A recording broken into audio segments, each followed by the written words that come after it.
Hey guys, it's Nicole, and I'm back with page 2 from my January 2015 Boy Crazy kit that I subscribed to from Scrapbook Generation. There you can see the 4x6 photo that's included in the kit to help you follow along with the cutting guides and the instructions for putting the page together. And for this particular page, I stuck to the sample and how they had everything laid out. I didn't really change any photos. I didn't, a lot of times if there's like a 4x6 and I want to add extra photos, I will drop two 3x4s onto a 4x6 canvas when I print them. But for this page, it is pretty much exactly as the sample is shown. And all the papers I trimmed in video 1 from this Boy Crazy kit.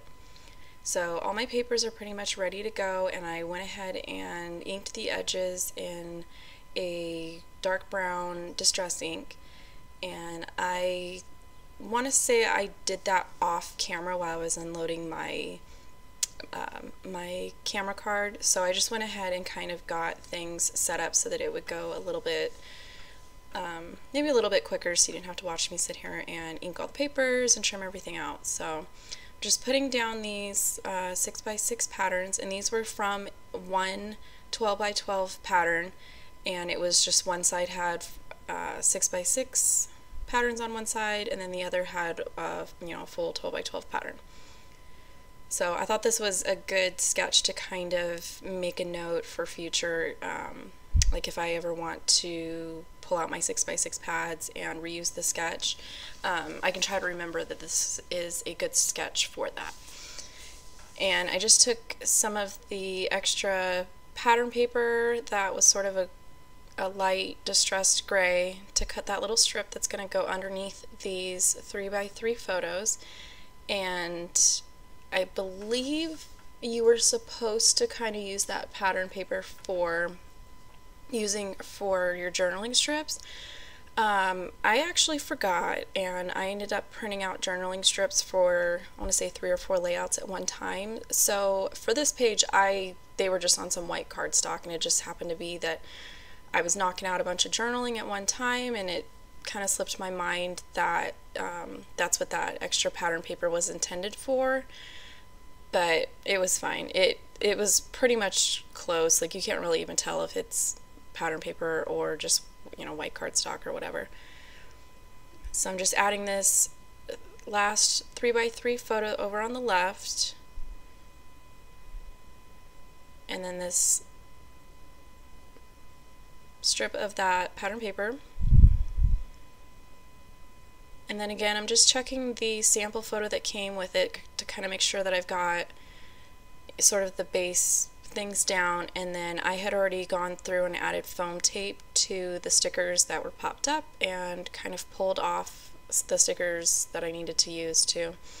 The star was cut from the pattern papers, so I just grabbed some glue dots that were on my desk to stick that down real quick. And then I'm going to start working on this little cluster over here of the photos and the title. And again, I am using that gray tone-on-tone pattern paper to mat my 2x2 photos and the little 2x2 blocks that were cut from the pattern paper. And this was part of the instructions that were printed on the sketch, which I've got over to the side on my desk. And they're just cut to, I want to say 2 1/4 by 2 1/4. And I really liked how it sort of helped them kind of stand up off of the pattern papers, especially that busy one of all the little triangles where you can see my little guy riding on one of those little bouncers at the park.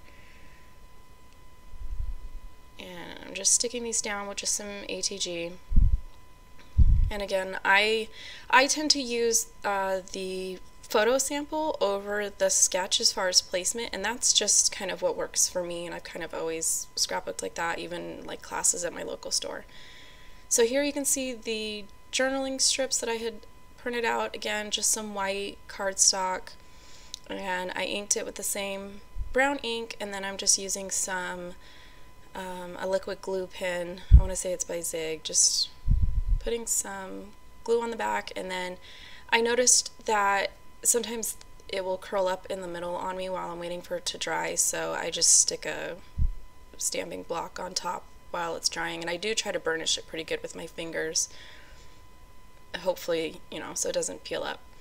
So again, I cannot say enough about these kits and how quick and easy they are to put together, and I'm really loving the new format for the Boy Crazy kits. So here's a photo of the completed layout and a photo of the journaling strips. And again, thank you for watching, and I'll catch you next time.